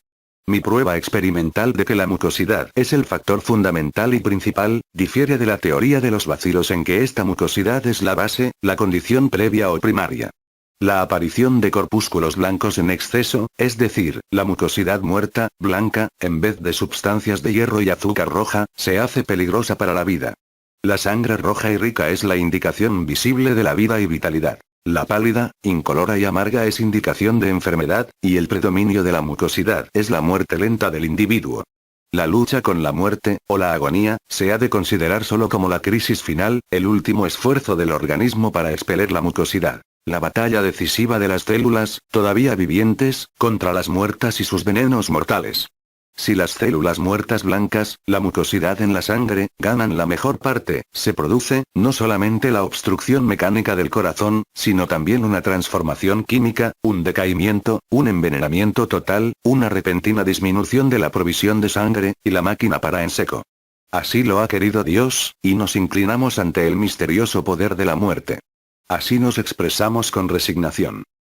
Segunda parte. Instrucciones completas para el ayuno. La mayoría de las enfermedades son la consecuencia de hábitos de comer equivocados. De los alimentos erróneamente combinados. De alimentos acidulados y de preparaciones comerciales de nuestra actual civilización. En las siguientes páginas se enseñará la manera de contrarrestar las consecuencias de tales errores, que la mayoría sufre sin darse cuenta de ello. Durante miles de años se ha reconocido que el ayuno es el método curativo supremo de la naturaleza. Pero los que viven en la época civilizada actual, con muy pocas excepciones, han olvidado el arte de cuándo, por qué y cómo ayunar. El lema del día es que el cuerpo debe tener alimento bien nutritivo. Pero, ¿qué es el alimento nutritivo? Los desgraciados pacientes van de una escuela de terapéutica a otra, algunas de ellas de deliberados farsantes, otras manifiestamente ignorantes. Pero, en la mayoría de los casos, buscan en vano la verdad. Y lo peor de todo es que mueren antes de saber la verdad. Los religiosos evangelistas y los curanderos divinos, ofrecen la ventaja de que dan una oportunidad a la naturaleza. Los especialistas, la cirugía científica, los inyectores de sueros e inoculadores de vacunas son los verdaderos ofensores de la naturaleza ultrajada. De manera que, es el caso del ciego conduciendo al ciego no obstante, que es tan sencillo recibir instrucción de la naturaleza. Obsérvese cómo se curan, cuando están enfermos los animales, sin emplear la medicina llamada científica. Esto es, por consiguiente, el supremo secreto de la madre naturaleza, la autocuración. En los capítulos que siguen prometemos demostrar por qué es necesario usar alimentos cocidos, lo mismo que los naturales, para equilibrar, debidamente la dieta. Explicaremos también las causas de la fermentación y de los gases producidos por el alimento. Rejuvenecimiento espiritual, mental y físico mediante el ayuno racional. Es significativo que, en nuestro tiempo de degeneración, el ayuno, que, según yo lo entiendo, es abstenerse de todo alimento sólido y líquido, es todavía un problema para el hombre corriente, lo mismo que para el médico ortodoxo. Hasta la naturopatía ha necesitado varias decenas de años para llegar a aceptar el único remedio curativo, universal y omnipotente de la naturaleza. Es igualmente significativo que todavía se considere al ayuno como una clase especial de curación, el cual, por haber dado en algunas partes resultados verdaderamente maravillosos, se ha convertido recientemente en una manía mundial. Algunos entendidos, que abogan en favor de la cura natural, preparan prescripciones generales para el ayuno y sobre la manera de interrumpirlo, cualquiera que sea la dolencia que se sufra y la causa de ella. Por otra parte, son tantos los que temen el ayuno y que sustentan conceptos erróneos sobre el mismo, que el hombre medio considera una tontería abstenerse de algunas comidas, en caso de enfermedad, creyendo que la debilidad resultante puede matarlo, cuando en realidad, tal abstención le cura.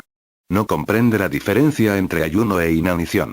El médico, en general, apoya y hasta enseña tan irrazonables creencias con respecto a la única ley fundamental de la naturaleza en toda curación. Todo cuanto se ha ideado y formulado para eliminar las causas de enfermedad, y que se designa como tratamientos naturales, sin imponer alguna restricción, cambio en dieta o ayuno, es un falseamiento fundamental de la verdad, con respecto a las causas de la enfermedad. No hay más que pensar lo que significa la falta de apetito cuando uno está enfermo. Los animales no tienen médicos, ni droguerías, ni sanatorios, ni máquinas para curarlos. La naturaleza demuestra y enseña con este ejemplo, que hay una sola enfermedad y que ésta es causada por el comer. De consiguiente, toda enfermedad, cualquiera que sea el nombre que le dé el hombre, puede ser curada y se cura únicamente con un solo remedio, a saber haciendo todo lo opuesto a la causa, por la compensación de lo erróneo, es decir, reducir la cantidad de alimento o ayunar.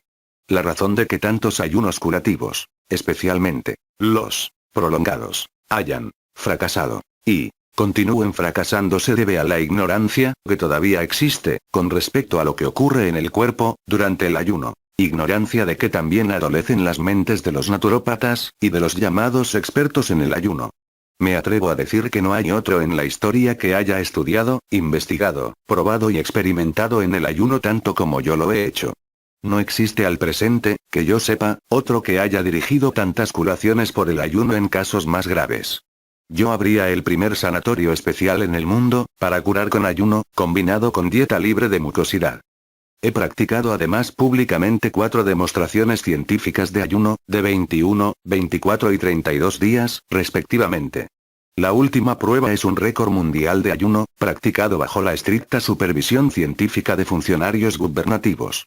Por lo tanto, se me puede creer cuando enseño algo nuevo e instructivo con respecto a lo que en realidad ocurre en el cuerpo durante el ayuno.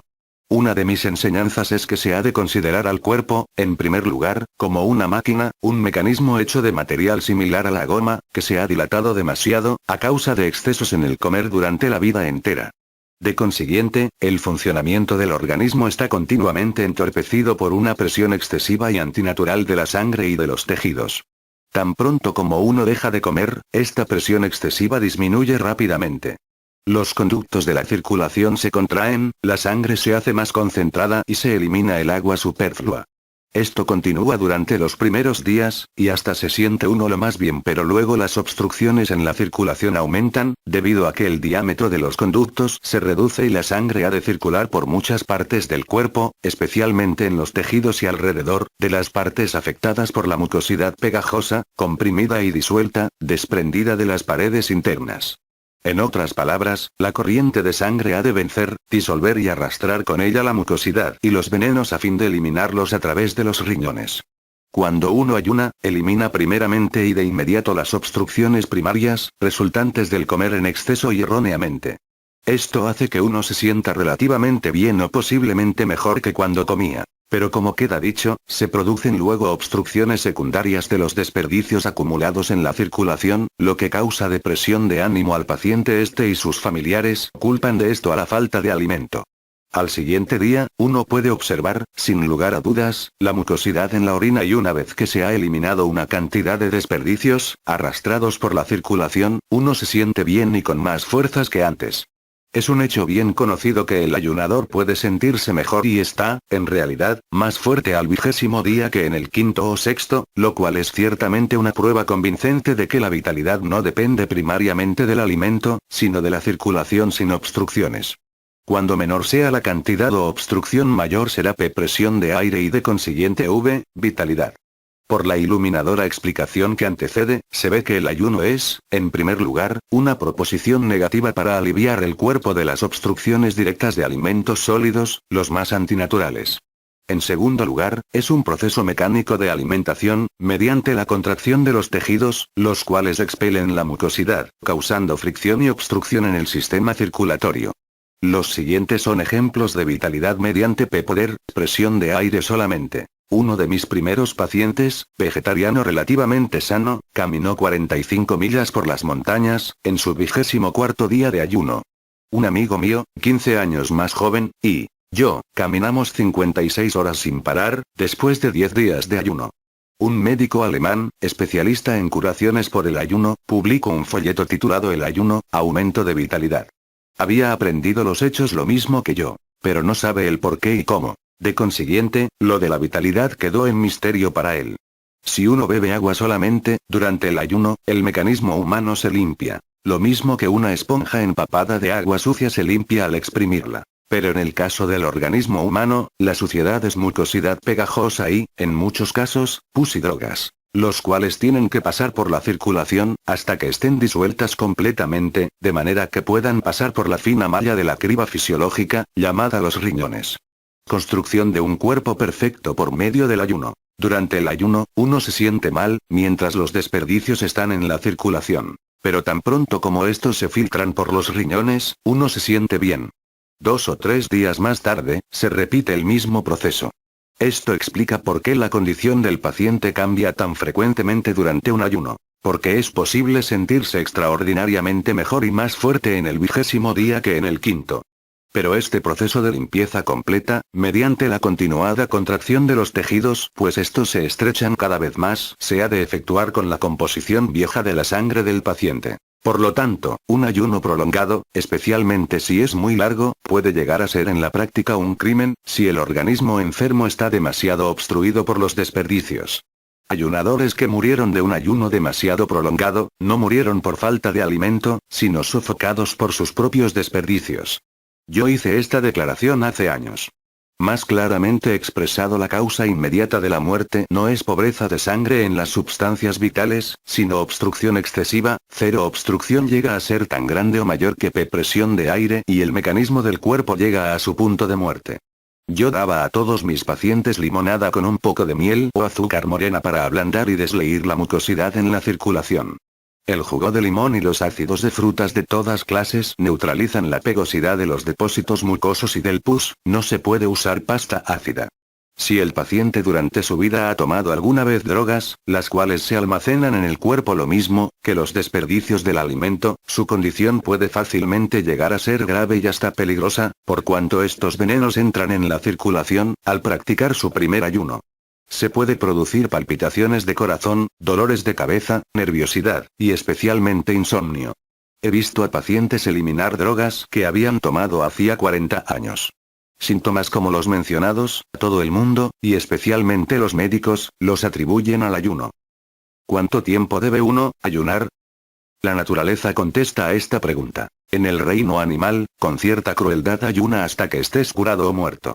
En mi concepto, de 50 a 60% de los hombres considerados sanos, y del 80 a 90% de los enfermos crónicos, morirían de sus enfermedades latentes en un ayuno prolongado. No se puede decir en absoluto, de antemano, cuánto tiempo debe uno ayunar, aun en el caso que se conozca la condición del paciente. Cuánto y cómo se de interrumpir el ayuno, se determina observando cuidadosamente cómo cambian las condiciones durante el mismo. Se comprende entonces, que el ayuno se ha de interrumpir tan pronto como se note que las obstrucciones en la circulación llegan a ser demasiado grandes, y que la sangre necesita nuevas sustancias vitales para resistir y neutralizar los venenos. Hay que desechar la idea de que cuanto más largo sea el ayuno mejor es la cura. Se comprende fácilmente por qué. El hombre es el animal más enfermo de la tierra. Ningún otro animal ha violado las leyes de la alimentación tanto como el hombre. Ningún otro animal come tan erróneamente como el hombre. Este es un punto en que la inteligencia humana puede ayudar con acierto el proceso de autocuración, haciendo los ajustes que implica el sistema curativo por dieta sin mucosidad. Prepárese para que el ayuno resulte más fácil, cambiando gradualmente la dieta en el sentido de disminuir la mucosidad, ayudando al cambio por medio de laxantes y enemas. 2. Altérnese ayunos cortos periódicamente con algunos días de dietas purificadoras, de alimentos de poca mucosidad o bien sin mucosidad alguna. 3. Si el paciente ha usado muchas drogas, especialmente si ha tomado mercurio o salitre, óxido de plata, tomado para enfermedades venéreas, se ha de tener cuidado especial. Para tales casos se recomienda que el período de dieta preparadora sea largo y el cambio lento. La recomendación de algunos expertos, en el sentido de que se ha de ayunar hasta que la lengua aparezca limpia, ha causado muchos trastornos a los ayunadores fanáticos. Conozco personalmente el caso de uno que murió. Sorprenderá si digo que he tenido pacientes a los que tuve que curar de los malos efectos de un ayuno prolongado demasiado. La razón se verá más adelante. A pesar de lo dicho antes, toda cura, especialmente toda cura a base de dieta, debe empezar con ayunos de 2 o 3 días. Todo paciente puede hacer esto sin peligro, no importa cuán grave sea su enfermedad.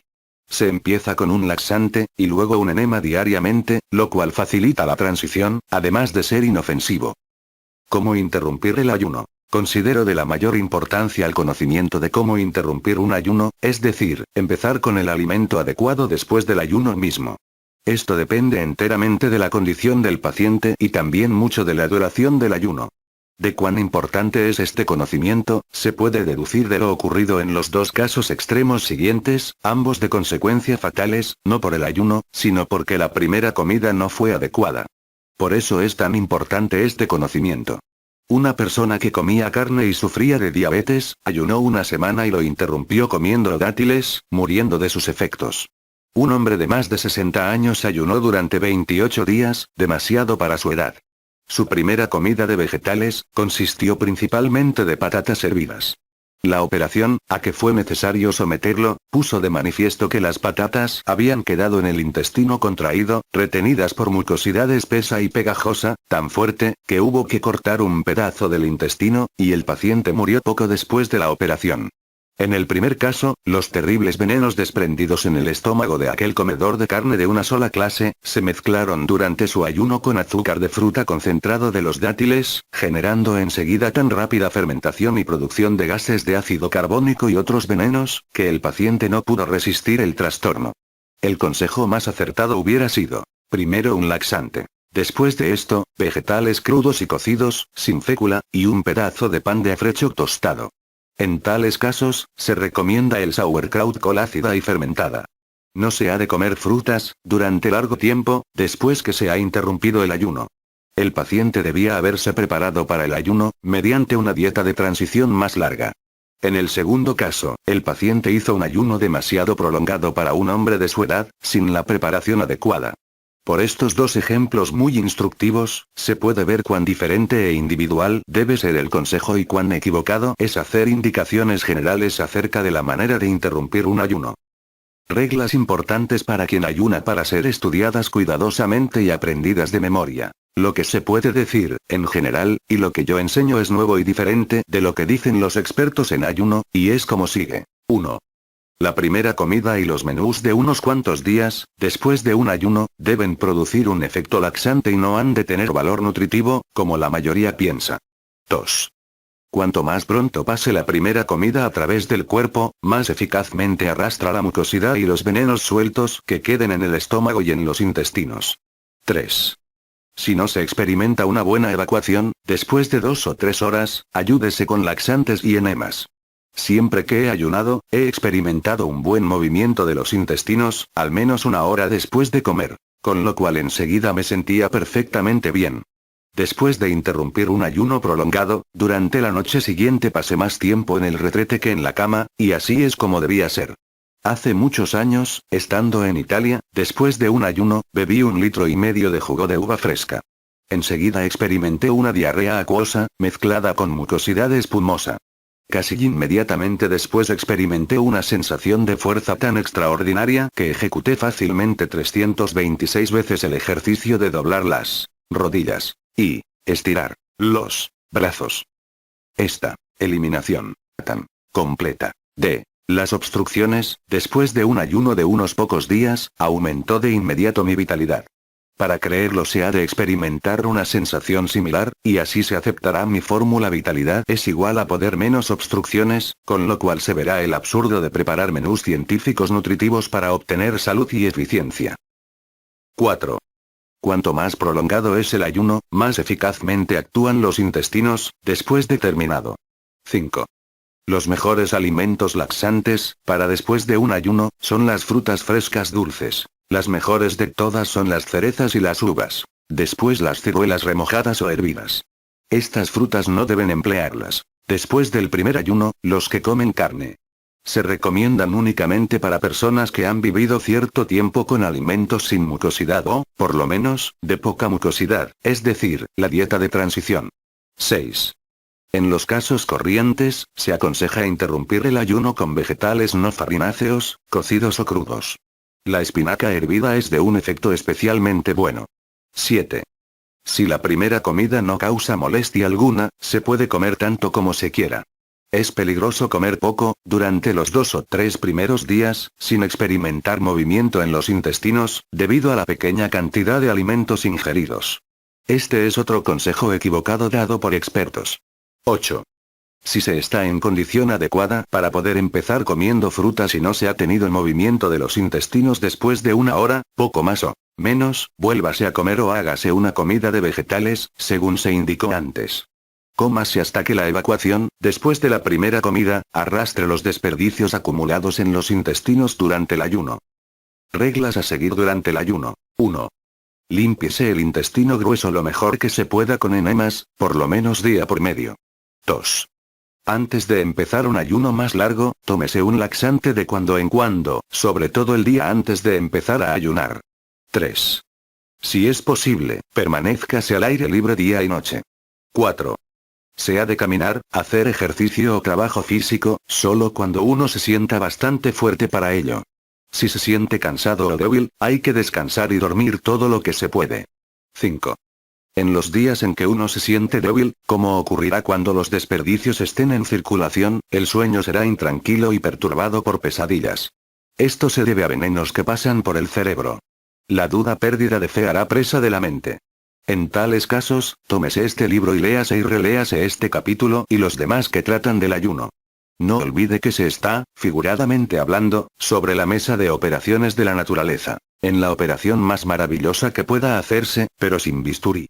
Si ocurre cualquier sensación extraordinaria, debido a las drogas que en ese momento están circulando, tómese un enema inmediatamente, recuéstese y, si es necesario, interrúmpase el ayuno, pero no con frutas.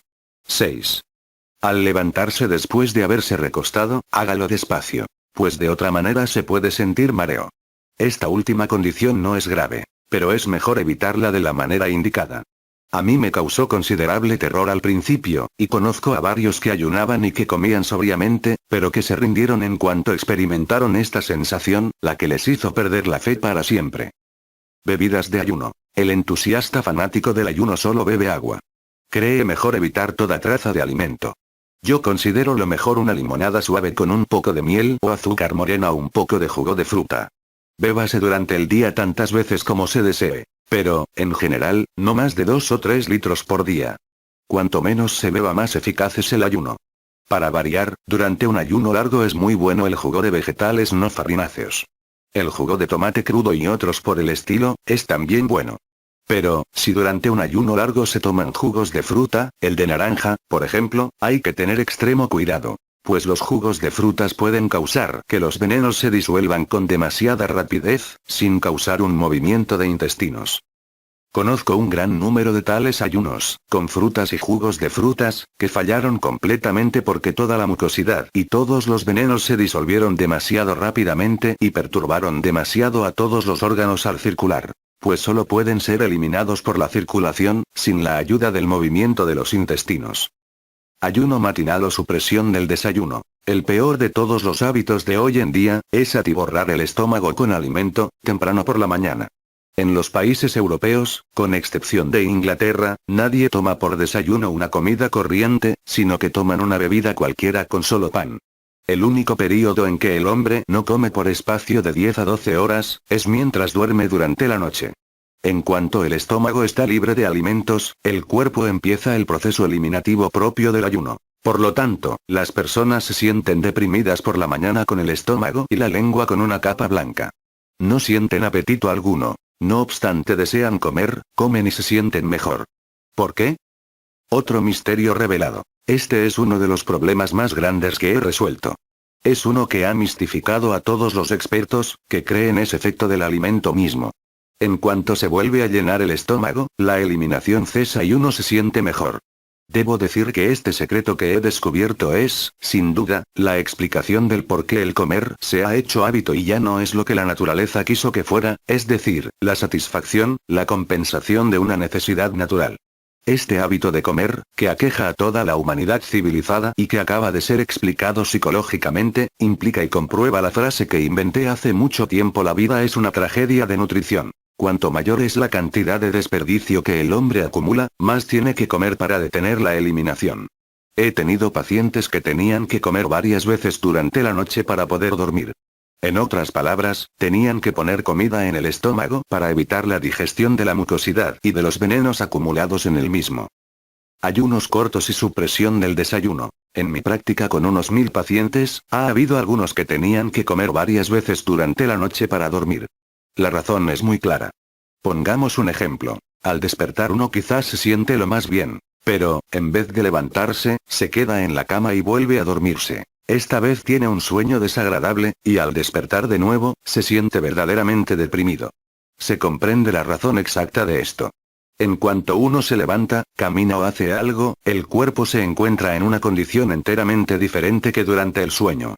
La eliminación se hace más lenta, porque la energía se gasta de otra manera. Si se suprime el desayuno de los menús diarios, es probable que se experimente durante 1 o 2 días alguna sensación, nada grave, tal como el dolor de cabeza. Pero después de esto uno se siente mucho mejor, trabaja mucho mejor y saborea su almuerzo con más gusto que nunca. Cientos de casos crónicos se han curado sin otro cambio importante en la dieta, más que la supresión del desayuno. Lo cual demuestra que el hábito de hacer del desayuno una comida completa es el peor de todos y el más perjudicial. Es recomendable, a la vez que de gran ventaja, que para desayuno el paciente tome la misma bebida a que está acostumbrado. Si desea café, que tome café, pero nada absolutamente de alimento sólido. Más adelante se reemplaza el café por un jugo vegetal caliente, y más tarde se cambia por limonada. Este cambio debe ser gradual para quien coma, más o menos, mitad carne y mitad vegetales. El ayuno de 24 horas o una comida por día. Lo mismo que con el ayuno matinal, se pueden curar muchos casos graves con el ayuno de 24 horas. En los casos de más serio impedimento crónico de quien ha tomado drogas, el ayuno de 24 horas es un paso preliminar necesario para los ayunos largos. La mejor hora para comer es a la tarde, digamos, a las 15 o a las 16 horas. Si el paciente sigue la dieta sin mucosidad o de transición, que coma primero frutas, se ha de comer siempre las frutas primero, y después de un largo lapso de 15 a 20 minutos se comen los vegetales. Pero se ha de comer todo dentro de una hora, para que sea, como quien dice, una sola comida. El ayuno combinado con el sistema curativo de dieta sin mucosidad. Según he indicado antes, ya no recomiendo los ayunos prolongados. En efecto, puede ser hasta criminal dejar que un paciente ayune durante 30 o 40 días, tomando solamente agua. La razón es que, de esta manera, los canales de la circulación se contraen, a la vez que se llenan continuamente de mucosidad, de peligrosas drogas antiguas y venenos, al mismo tiempo que con la sangre, viciada de su régimen anterior de vida. En otras palabras, el enfermo se está muriendo de hambre por falta de los necesarios elementos vitalizadores del alimento. Nadie puede resistir un ayuno de esta clase sin peligro o sin perjudicar su vitalidad. Para empezar, quien necesite el ayuno, ha de pensar por suprimir el desayuno. Luego se adopta el ayuno de 24 horas durante unos días. Después gradualmente se ayuna durante 3, 4 o 5 días, comiendo entre los ayunos y durante 1, 2, 3, 6, 4 días, una dieta sin mucosidad, combinada para cada caso individual al objeto de ayudar a la eliminación y, al mismo tiempo, suministrar y reconstruir el cuerpo continuamente, con y por medio de los mejores elementos que se encuentran únicamente en los alimentos sin mucosidad. Mediante este ayuno intermitente, la sangre mejora gradualmente, se regenera y puede contrarrestar con más facilidad los venenos y desperdicios, al mismo tiempo que disuelve y elimina los gérmenes de enfermedad de los tejidos más internos del cuerpo. Gérmenes que ningún doctor ha soñado que existan y que ningún otro método de curar ha descubierto ni puede desalojar jamás. Este es el sistema curativo de dieta sin mucosidad, del cual el ayuno es parte esencial. El ayuno en los casos de enfermedad aguda. Curas de hambre, curas maravillosas, era el título del primer libro que leí sobre el ayuno. Explicaba las experiencias de un doctor rural y, entre otras cosas, decía ninguna enfermedad aguda con fiebre, debe ni puede terminar con la muerte, si se obedece al mandato instintivo de la naturaleza de dejar de comer por falta de apetito. Es una locura dar de comer al enfermo de pulmonía, por ejemplo. Habiendo tenido ya una contracción extraordinaria de las células de los pulmones a causa del resfrío, la mucosidad expelida se introduce en la circulación y produce una desusada fiebre. La máquina humana, ya a punto de reventar por el calor, se calienta más debido a que ingiere alimento sólido en forma de caldo de carne, etc. Alimentos buenos y nutritivos. Los baños de aire, tomados en la habitación, enemas, laxantes y limonada fresca, salvarían la vida de muchos miles de personas jóvenes, a quienes hasta hoy se deja morir cada día, víctimas inocentes de la pulmonía u otras enfermedades agudas, solo por la terquedad ignorante de los doctores y de las llamadas personas altamente civilizadas. El renacimiento espiritual por medio del ayuno superior. Todos los expertos, menos yo, creen que durante el ayuno uno vive de su propia substancia. Se sabe ahora, que lo que ellos llaman metabolismo, metabolice su propia carne cuando ayune, es simplemente la eliminación de los desperdicios. El fakir hindú, el más famoso hoy en el mundo, no es más que piel y huesos. Yo he aprendido que cuanto más limpio está uno, más fácil le es ayunar y se aguanta más tiempo. En otras palabras, cuando el cuerpo está libre de toda clase de desperdicios y de venenos y no ingiere alimentos sólidos, el organismo humano funciona sin obstrucciones por primera vez en su vida. La elasticidad del entero sistema celular y de los órganos internos, especialmente los esponjosos pulmones, le imparten una vibración enteramente diferente y le dan una eficiencia que nunca había tenido, con aire solo y sin la más pequeña obstrucción. Expresado de otro modo, diré que vitalidad es igual a poder. De manera que si se suministra a la máquina simplemente el agua necesaria que consume, se alcanza un estado físico, mental y espiritual más elevado. Yo llamo a esto el ayuno superior. Si la existencia de sangre está formada de los alimentos que yo recomiendo, el cerebro funcionará en forma sorprendente. La vida anterior parecerá un sueño, y por primera vez la conciencia se transformará en verdadera autoconciencia. La mente, los pensamientos, los ideales, las aspiraciones y la filosofía de uno cambian fundamentalmente, en forma imposible de describir. El alma sentirá el gozo y el triunfo de ver cómo se desvanecen todas las miserias de la vida. Por primera vez experimentará la vibración de vitalidad en el cuerpo, que cual suave corriente eléctrica, lo sacudirá deliciosamente. Uno aprenderá y se dará cuenta de que, el ayuno y el ayuno superior y no volúmenes de psicología y filosofía son la verdadera y única llave de la vida superior, de la revelación del mundo superior y del mundo espiritual. Tablas de análisis de alimentos por Ragnar Berg. Las tablas de Ragnar Berg indican la proporción de cualidades positivas o buenas y las negativas o malas de los alimentos y demuestran la cantidad de ácido que producen. Indican también la cantidad de mucosidad y la proporción de sales minerales de una clase especial de álcali, que neutraliza los ácidos. Estas tablas de Ragnar Berg fueron publicadas en Alemania 10 años después de expuesta mi teoría de la mucosidad en relación con las enfermedades y cualidades del alimento. Berg inconscientemente dio la prueba científica que mi teoría de la mucosidad es correcta.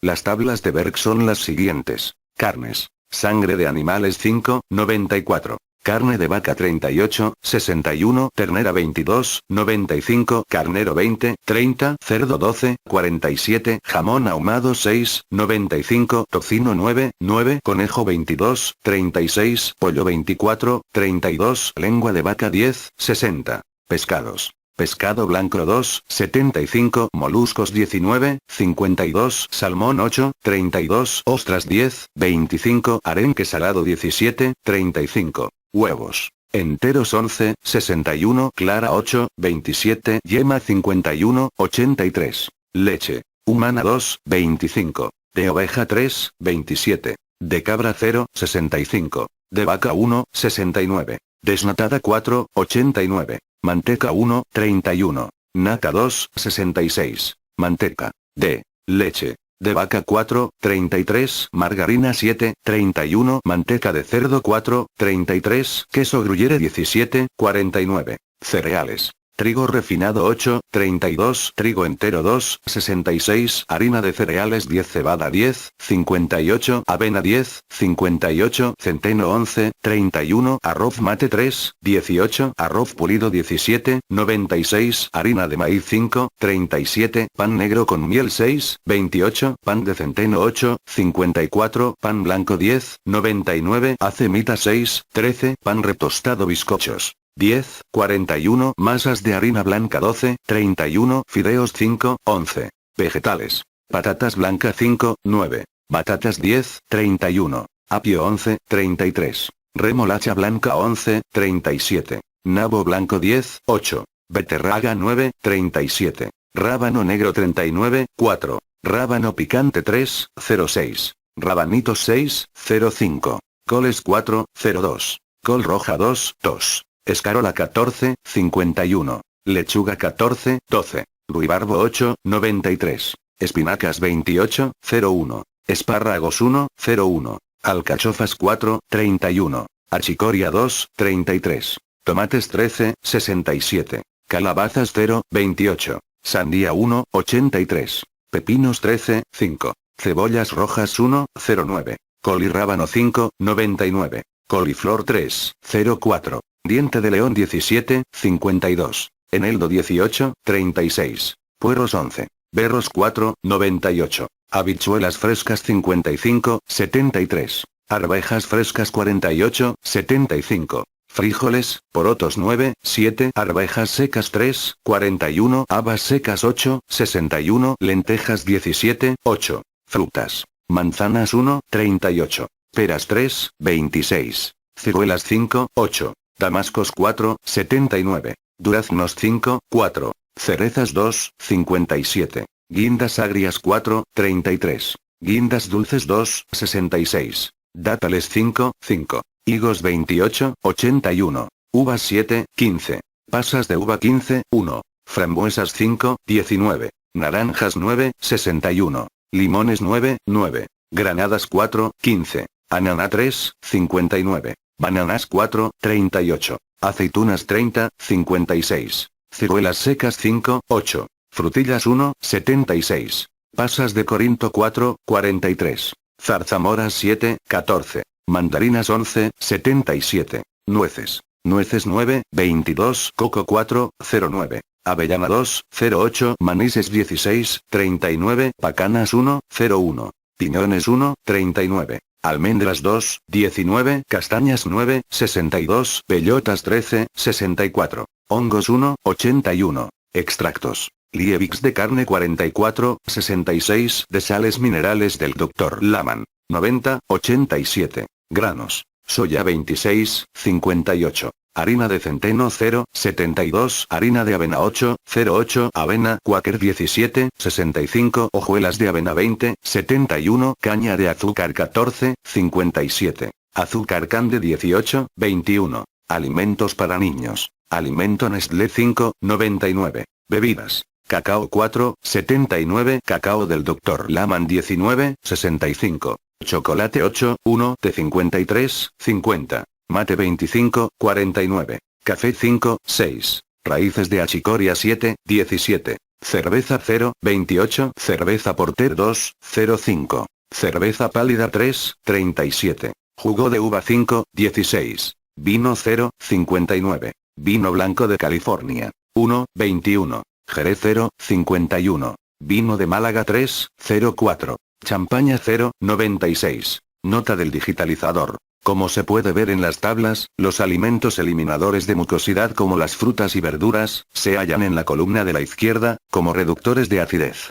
Como se sabe, las fermentaciones nocivas en el intestino producen ácido y gases, síntomas claros cuando se tiene una alimentación inadecuada, alimentos mal combinados, así como un exceso en la ingestión de carbohidratos en forma de abundantes panes y otros productos de repostería. El incremento de carbohidratos y grasas en la dieta, aumenta la cantidad de calorías las cuales por exceso se acumulan en las células adiposas del organismo, aumentando la gordura y las enfermedades metabólicas como consecuencia. Entre estas enfermedades metabólicas se encuentra la diabetes y la gota como ejemplos. Menús y recetas culinarias recomendadas. Aunque he atendido a miles de curaciones por el ayuno, ha ayudado a gran número de personas cambiando simplemente sus hábitos dietéticos. El cambio repentino de dieta causa trastornos, aún en la persona enteramente sana. Por esta razón, un cambio demasiado rápido puede resultar peligroso, por lo cual es indispensable conocer a fondo las condiciones. Para aliviar y evitar cualquier trastorno en la salud, y al mismo tiempo para sustituir los antiguos deliciosos bocaditos, por otros nuevos y mejores, se ha de adoptar mi dieta de transición. El cambio de una dieta carnívora a una dieta estrictamente vegetariana o de frutas, hace que uno se sienta más vigoroso durante los primeros días. Después viene la debilidad, gran fatiga y posiblemente dolores de cabeza. Como la fruta es el único alimento natural, afloja y disuelve la mucosidad, los venenos y las toxinas, de manera que toda la suciedad estancada y todo el cieno de la sobrealimentación pasa a la sangre en circulación. Los tejidos muertos y en descomposición se desplazan para dejar sitio para las nuevas sustancias alimenticias vivientes y, mientras tanto, el paciente pierde la estabilidad del cambio de materia. La eliminación del veneno por la circulación de la sangre causa más o menos trastornos en la salud.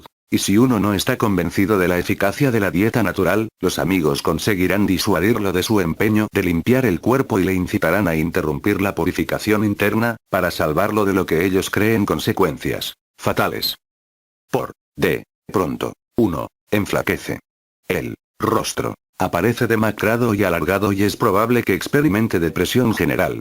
Esto no es más que la crisis de la curación y si se resiste comprensivamente traerá una perfecta salud que no se esperaba. Yo divido todos los alimentos en dos clases. 1. Alimentos que forman mucosidad. 2. Alimentos que no forman mucosidad. Bajo la primera denominación, incluyó carne, huevos, grasas, leche y todos los derivados de los mismos, porotos secos, guisantes secos, lentejas y todo alimento feculoso, o sea de almidón. La segunda clasificación comprende toda clase de verduras frescas y de frutas. Hay ciertas clases de vegetales y frutas que contienen más o menos almidón, por lo cual solo merecen importancia secundaria en la dieta.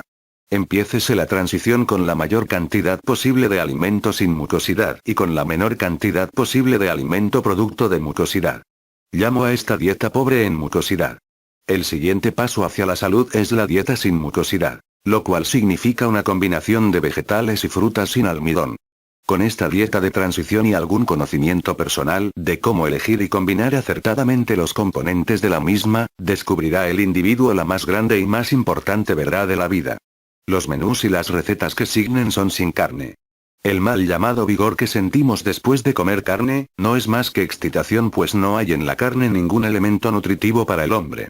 Los animales carnívoros mueren pronto, con una dieta de carne cocida sin sangre ni huesos, y las ratas mueren pronto con una dieta de harina blanca exclusivamente.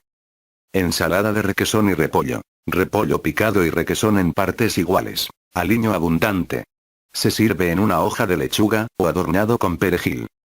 Ensalada de aceitunas y apio. Rebanaditas de aceitunas rellenas de cogollos de apio. Sírvanse sobre un lecho de lechuga. Salpíquese con el aliño y ráyese un poco de queso por encima. Ensalada de queso y tomate. Una rebanada gruesa de tomate con una bola de queso de nata encima sobre una hoja de lechuga. Sándwiches de dátiles. Hágase pasar por la máquina de picar una libra de dátiles descarozados. Añádase el jugo de una naranja y amásese hasta formar una pasta. Extiéndase entre rebanadas delgadas de cualquier pan de régimen. Salsa de tomate. 2 tazas de pasta de tomate. 2 cebollas grandes. 1 diente de ajo. 3 cucharadas grandes de manteca. 3 cucharadas grandes de harina de trigo, 112 cucharada grande de azúcar morena. Rebánense las cebollas muy finitas y cocínense en una sartén con el tomate, hasta que la cebolla esté tierna. Añádase el azúcar. Derrítase la manteca y añádase el diente de ajo. Cuézase a fuego lento hasta que haya tomado gusto, pero sin que se dore. Añádase la harina y mézclese hasta que no tenga grumos. Viértase la pasta de tomate despacio. Hiérvase todo junto y revuélvase durante 5 a 10 minutos entero.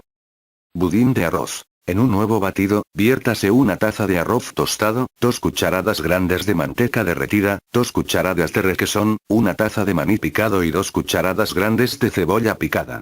Cuézase al horno durante 25 minutos. Sírvase con salsa de tomate.